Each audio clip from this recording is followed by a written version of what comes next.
The union budget for 2017 is around the corner, and there is a lot of speculation over how will the Modi government push forward its reform agenda in the energy sector. We are today talking to Mr. Vinayak Chatterjee. He's a very well-known energy expert and the chairman of Feedback Infrastructure. Welcome to ETEnergyWorld, Mr. Chatterjee. Can you give us a larger perspective of what is the current state of affairs in the energy sector? Look, the state of affairs in the energy sector is not vastly different from the state of affairs in the infrastructure sector generally. Okay.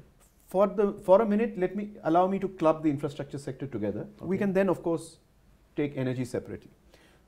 Roll back to 2014 summer when the NDA and Narendra Modi ji came to power.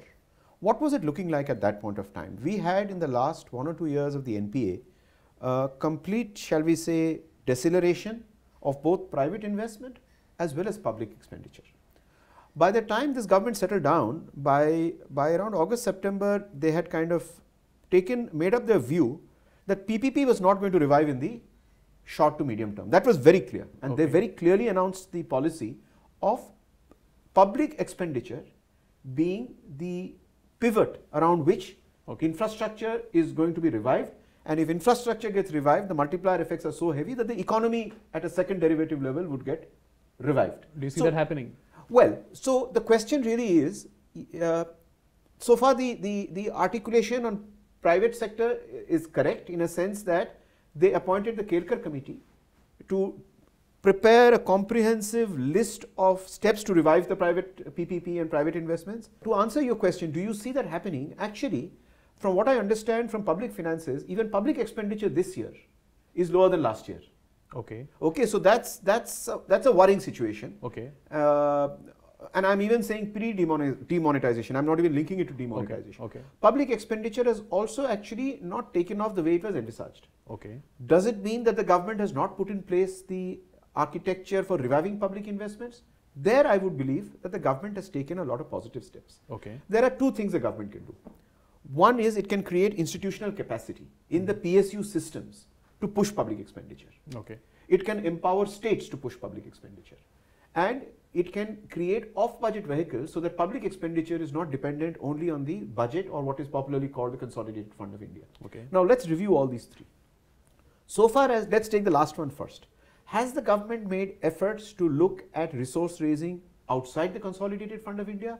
I would give it a very strong yes there. Okay. So the point I'm making is whether thinking in the right direction. Yes, whether it is NIIF, whether it is pushing institutions to look at raising funds outside the Consolidated Fund of India, I think the government has done fair amount, including clearing up the regulatory aspects of capital raise by REITs, invest trusts, etc., all of which are happening.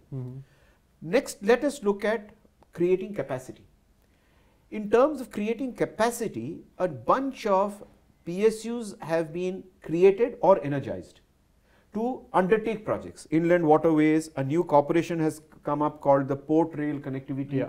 Then the Solar Energy Corporation, SECI, is now doing good work in mobilizing and harnessing solar bids. Even NTPC is being encouraged, to not just set up new power plants, but do R&M of close to some 30,000 megawatts of power plants. Finally, so far as states are concerned, I think the central government is creating a significantly facilitative environment for states to push their own infrastructure projects, largely as a result of fiscal devolution, where the states have been empowered with far more fiscal space to push their own agenda, and in many cases in sync with the central government. So this is the kind of cooperative federalism where states are also being encouraged to put in money into infrastructure projects. So the conclusion, is that happening in Uday also? Well, in Uday is a different scheme where it is actually, it's not center state, but it has created a certain structure in Uday where the DISCOMs have been significantly, shall we say, freed of the millstone around their neck, which is their debt servicing. And that has been passed to the state government. We'll speak about Uday later. But if I finish my earlier point, if you ask me whether in the last 3 years, has the government done enough to create financial architecture and institutional architecture to push the public expenditure agenda, my answer would be a yes. The fruits of this you will start seeing in year 4, year 5 and thereafter. Coming to the power sector, we are, if you look at, if you rewind the wheel, let's say 2-3 years back, coal supply was an issue, distribution reforms was an issue, village electrification was not happening, and all of that. Now today, all of that is history, and there is significant movement ahead in all of these things. But at the same time, we have a lot of still we have a lot of generation capacity which is kind of at risk. That's what I'm told. Similarly, demand is one of the main concerns. The not so significant growth in demand. How do you see the situation panning out ahead as an expert on these two things? Look at generation. So what has the government done on generation? Even the CEA report now says that there is really no requirement of fresh coal-based generation till 2022, right?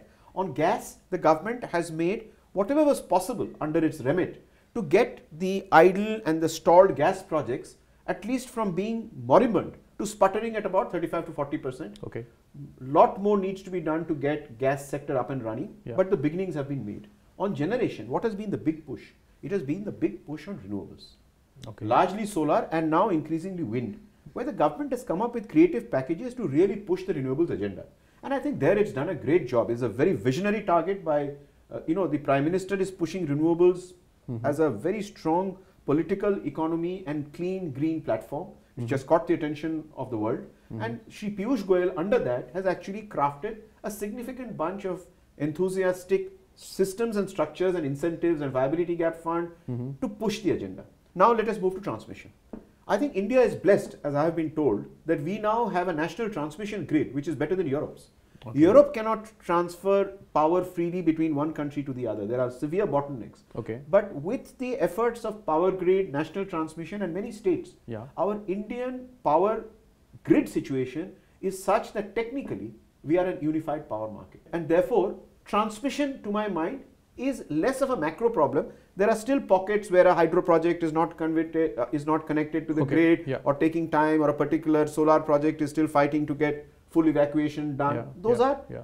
micro problems which can be solved at the micro level, but at the broad level, transmission is not a problem. Which brings us to the billion-dollar question. The problem is the distribution sector. Okay. Distribution and last mile. So I think this has been clearly recognized by the government, that it is the tail that wags the dog. Yeah. Right? It is the distribution sector that at one level affects the entire power structure. If our thermal plants are today operating at 59 or 60% PLF, which is a shame anyway, Yeah. it is not for lack of coal, it is not for lack of demand. It is because the intermediary, the DISCOM, the intermediary between the generator and the customer is the DISCOM. It is that the intermediary is financially extremely weak, and therefore they have understood very clearly that this has to be fixed. But having said it, they still have a problem that it is not a central subject, it's a state subject. Yeah. How do you fix something which is not a central subject with a central energy minister? All you can do is, you can have a combination that is more carrot and less stick, Okay. and wave it in front of the recalcitrant state governments, Okay. and hope that they move in the right direction. Yeah. So Uday is a master stroke.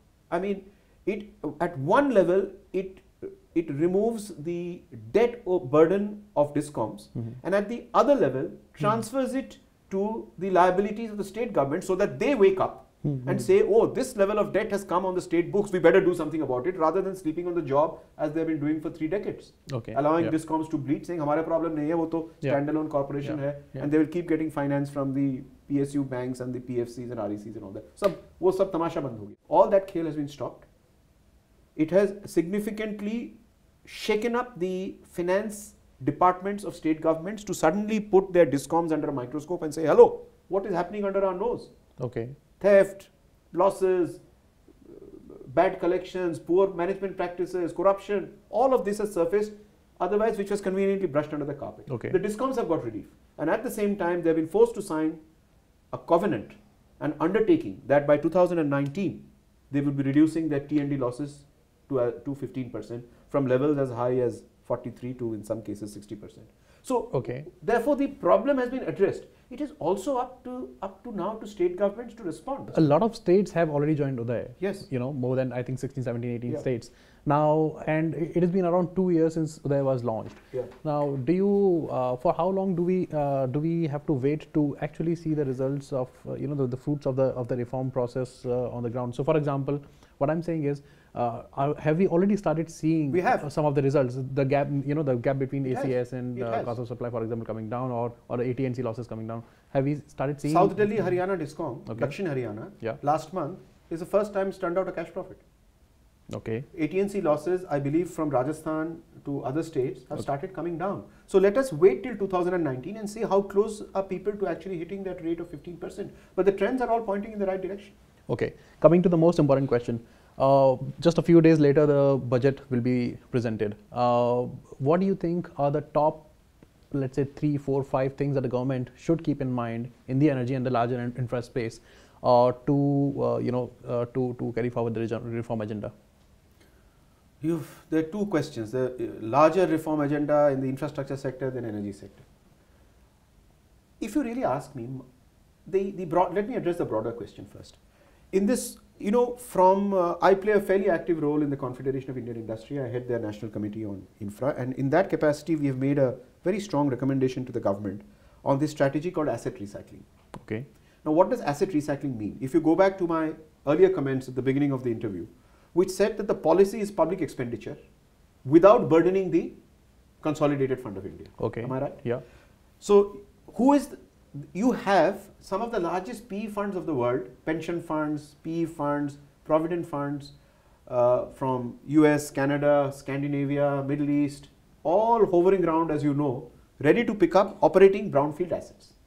Okay. Operating utilities. Right? Okay. They do not want to invest in risky greenfield new projects. Okay. Because of India's track record and Okay. the general difficulty. Yeah. So there are these billions of dollars of funds which are looking at acquiring these assets. Who is the largest owner of operating utilities? The government. At the central level, at the state level, and at the urban local body level. And the government is looking at raising funds off the budget. Okay. So you have a bunch of assets which are potentially available for sale. Okay. And you have a willing buyer. You Okay. market make this in a strategy called asset recycling. Now, to address issues that the extreme left may have and others may have, that you're selling the family silver, Yeah. you're not selling the family silver. So you structure a package Okay. with a very attractive package of investment allowance, tax-free status of these sales, and conditionally linked to the condition that an institution or a PSU or a state that sells an operating asset gets a whole bunch of fiscal incentives, or if and only if they invest it back in an infrastructure project. Okay. Right? Okay. Yeah. So you're not selling the family silver. Okay. You have taken the family silver to the silversmith, to the pawn shop, got cash, and reinvesting in family Reinvesting silver. it. Okay. So the political economy can be managed if the communication is right. So at the larger, and this cuts across the energy sector also, because in the energy sector, asset recycling is a strategy that can work. Okay. If Mr. Gadkari can put thousands of kilometers of state-owned NHAIs on a TOT project, Yeah. toll operate transfer. What is toll operate transfer? It is nothing but asset recycling. You're putting an asset that is owned by the government, on which the government is earning toll. You're selling that asset to a PE, to a provident fund or a pension fund, and saying, give me my 30 years of collections upfront. Right? A road can't be sold because, but a power plant, transmission grid, right? These are amenable to being sold both at the central level and at the state level. So these are the options before the government. This is the option before the government, and I would personally believe that asset recycling should be one of the biggest pillars of, shall we say, to revive public expenditure, revive the infrastructure sector, and market and exploit a situation where the global wealth funds, sovereign funds, long-term funds are waiting at the prospect of picking up utilities, make them available and recycle it back into the economy as family silver. So this is a broad picture that I will leave with. Okay. If you look at the last budget, FM announced the doubling of clean energy cess, so which gave the impression that the government is seriously thinking about clean energy development. From that point of view, and the year before that, the clean energy cess was increased even further. Now the point is, so if that is the highlight of the last budget, what is that one thing that you think will be the key highlight, or one or two things that will be the key highlights of this I really budget? don't know. But on the clean energy cess, it is charged on coal. Yeah. And this year, I believe the clean energy cess can garner about 24,000 crores. Yeah. My only wish is that it should be used for clean energy and not used for things like cleaning the Ganga and others, where the government always has a propensity to put its hand into that pot. It should be ring-fenced and possibly made available to institutions like SECI, Solar Energy Corporation, which is now called the Renewable Energy Corporation, RECI, and be dedicated and ring-fenced to create assets in green energy. But we should not really fritter it away in other causes.